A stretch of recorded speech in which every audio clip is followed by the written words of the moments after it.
So, I'm going to talk a little bit about something that's a little bit different. I am a big proponent of mass transit. I know there are some people who, and it's, social media.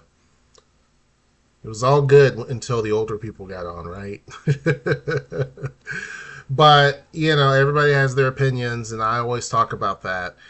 Some people don't want to respect opinions, and I tell them, a lot of times I'll post an opinion and people, well, it doesn't mean it's that. And I'm like, well, that's your opinion. I just gave you my opinion, and you're saying that your opinion's more important than mine. Why is my opinion not valid? Right? It's my opinion. That doesn't have to be factual for it to be my opinion. There's facts and there's opinion. And if I state this is my opinion, it's my opinion. So I'm okay with that. As long as your opinion is not based on racism, which you see a lot of that on social media, then it's okay.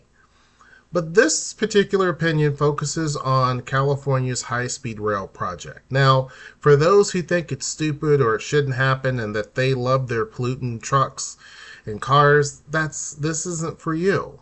But for those who like the idea of mass transit, how to connect the different cities to provide other options other than just having to either be stuck in a car behind traffic all day, which not everybody owns a vehicle, not everybody wants to do that. Some people don't want to have to rely on flying because, there's that issue too. And people don't want to sit for days on end on a train like Amtrak. So high speed rail is something that makes sense. What doesn't make sense to me in terms of the California high speed rail program is the scope. This is where I also disagree with Pierce Transit in terms of the BRT line that they were planning for Tacoma, which is now they went on ahead and did high capacity express bus basically.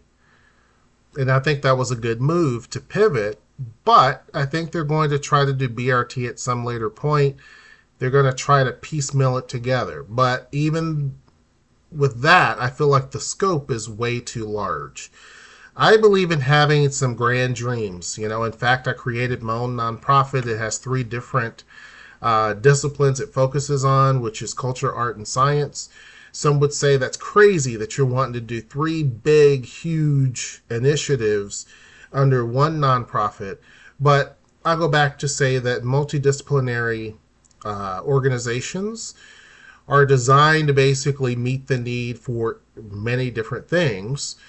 And the hope is by having programs that are small, it fulfills that. We can always focus on one big project or a few larger projects in the future, but we start off very small and you can make some significant impact.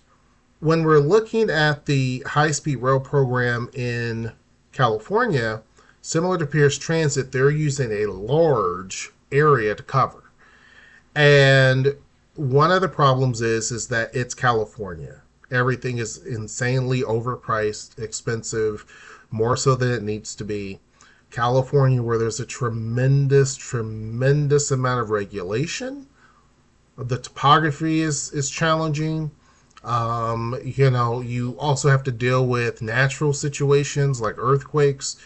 It is such a vast, big, heavily populated state that you would think that they would not go from LA to San Francisco, which is a very long distance. That doesn't make any sense to me. This is why I say when people say they have the experts that, done studies and all this, that doesn't mean that it's correct. I can get a feasibility study done on anything and make it look the way I want it to look. If I tell them this is what we're wanting to do and all of this, that doesn't mean anything, right? Feasibility studies are just kind of, I've seen enough of them to where I'm like, it doesn't really impress me much. Use a little bit of logic. And to me, logic would have been connecting two of the largest cities in that state, Los Angeles and San Diego, right?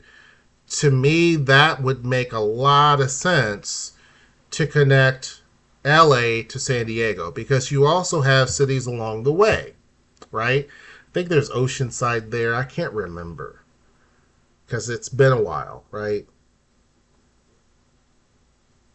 So let me just pull it up. San Diego. Oh, it's just such a. Every time I pull up San Diego, you see the image. I'm like, oh, yeah, Oceanside. So if you had a high-speed rail, I could see it going from San Diego up to uh, LA, which is not that far. And you can connect cities in between, like Oceanside, San Clemente, all of that type of stuff.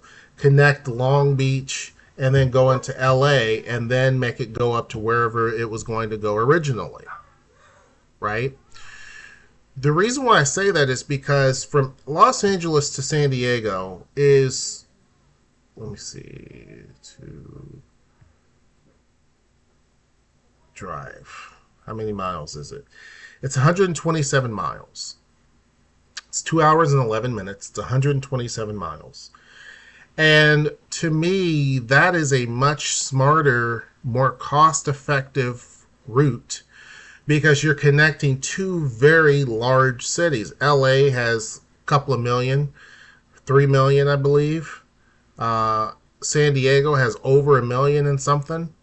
Two big population centers close together or closer, still are long range where you can pretty much get a good bang for your buck. And you could build that and say phase one, San Diego to LA, right? That is something that is sizable, that's bite sized, where people can say, okay, that makes sense. We're literally connecting almost down to the Mexican border all the way up, right? Without going to the Mexican border, of course, but going to like downtown San Diego, connecting to downtown Los Angeles, that to me makes a lot of sense. You have other cities along the way where you can kind of stop and have stations, right?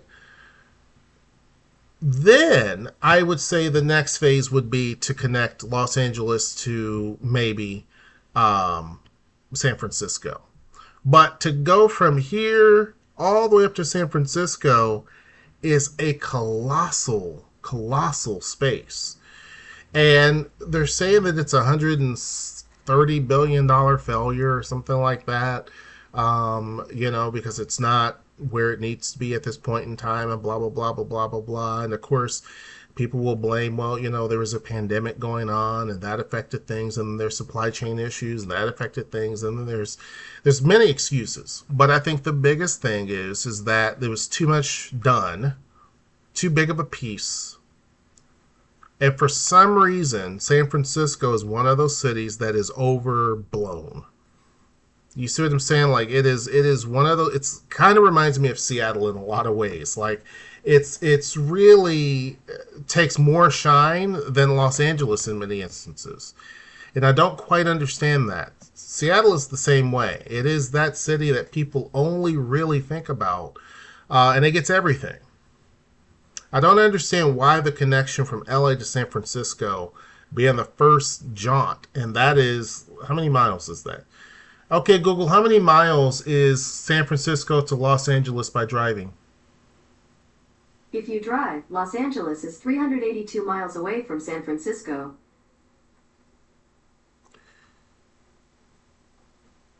Waiting for it to finish.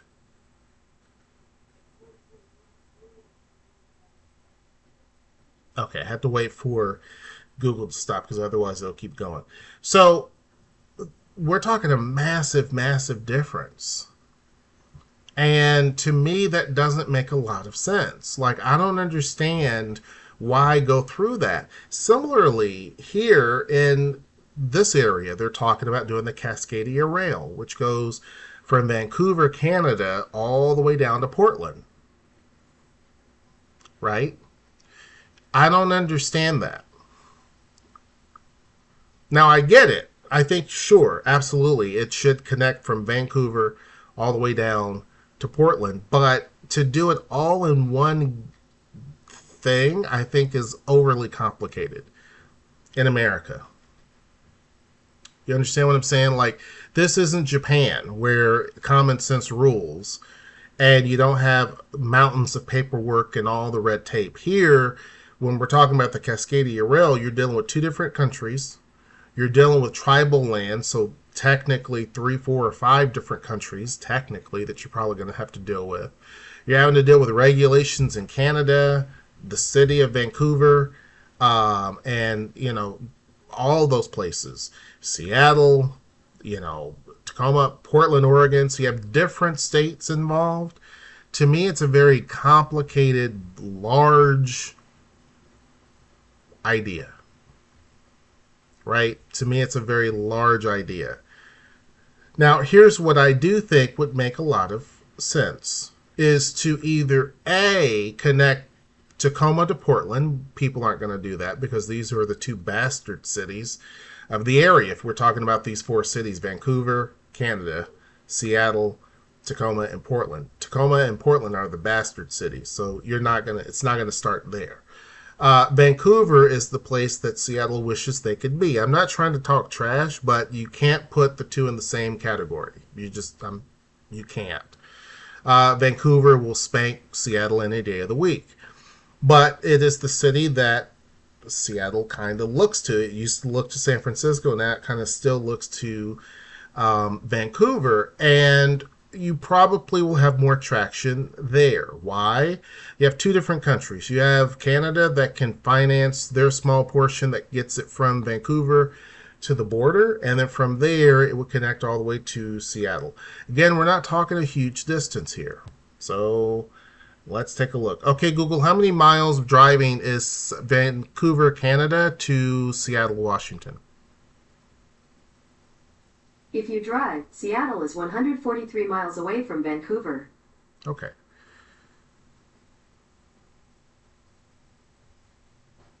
So we're saying 143 miles, not a big distance, really. And that makes a lot of sense. I mean, from there to downtown Seattle, you'll be able to connect to quite a few cities, Everett, Marysville, potentially Marysville, for sure. And it would make a lot of sense. The problem with this is that we do have light rail that will be connecting these areas. And so it's kind of like a lot of redundancy. Sound Transit to me didn't do as good of a job as it could have. I think that Sound Transit, we're going to see a lot of duplicated pieces because we just will, right? I think that there's a lot of things that they could have did better that they didn't do. One was it would have been smarter to connect the two largest cities in the area, Tacoma and Seattle, first, versus what they did.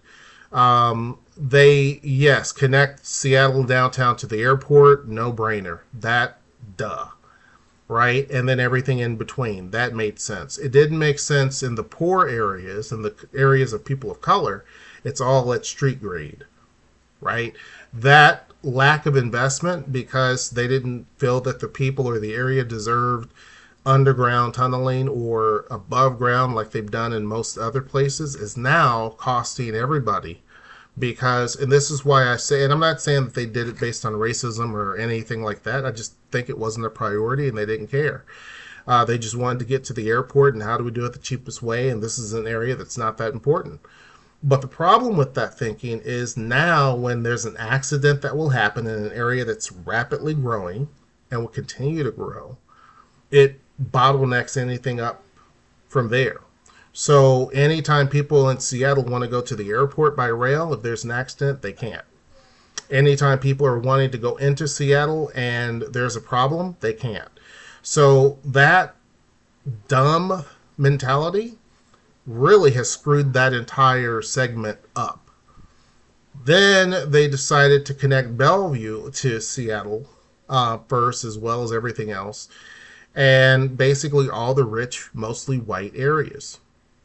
Again, the problem with that was connecting from Seattle all the way over, and the floating bridge was used, and then there was the incorrect stuff that was used and all the other stuff. So then the east side is basically running their own system. So they have what's called the East Link, and they're running it from Bellevue to wherever they're running it to. And it does very, very well. But it's not connected to Seattle, right? There comes a point, and I know this is about California Rail, but there comes a point where both Bellevue and Seattle cannot absorb more and more and more people based on a number of factors. One, there's not enough housing in either city that's affordable that is going to continue the growth that they've been experiencing, especially in Bellevue. And for two, there's not enough land. Bellevue's running out of land pretty quickly. They focus mostly on employment, and you have a lot of single family homes.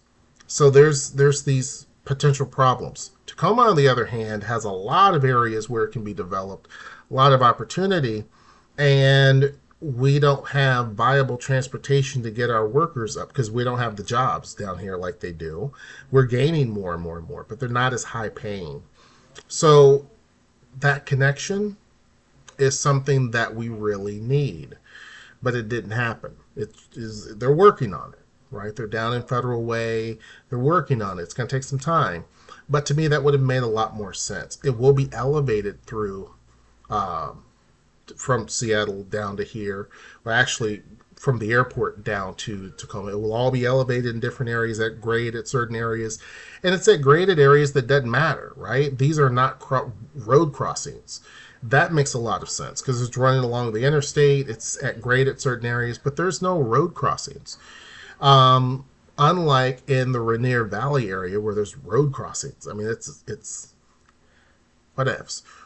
But to me, similarly, Pierce Transit wanted to connect Spanaway all the way to downtown Tacoma, and they wanted to do BRT, separate lanes, a mixture of the two, and that's a big area. We're talking 20 miles, I believe, 14 miles, I can't remember. And that's a huge amount of land when we're talking about a small, really, Pierce Transit's a small bus agency when you consider it to some of these others. So that's a lot to take on. The state owns that road. The city also owns parts of it, I believe. So there are things that have to be done that Pierce Transit has to wait on. They have to wait on the state. The city has to wait on the state. Then once the state does what they got to do for the road, because they're going to have to tear up things and do the things that they do, the city of Tacoma is going to go through and do some stuff, and I am aware of what they're doing. So that's going to be quite involved. And then you have, outside of that, you have Pierce Transit that wants to put the BRT. More than likely, they're going to try to piecemeal the BRT, work in conjunction with these agencies, and really work together to get the BRT done. Probably. If that's what they do, that makes a lot of sense, and that's a smart thing to do. But I think doing that big, long area was too much. I think they would have been better off if they would have focused on downtown all the way up to the edge of the city limits.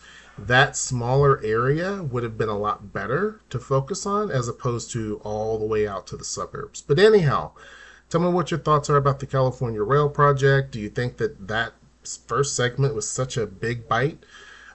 Should have been smaller. I don't know. Make sure you like, share, and subscribe. And until next time, I will see you. Take care.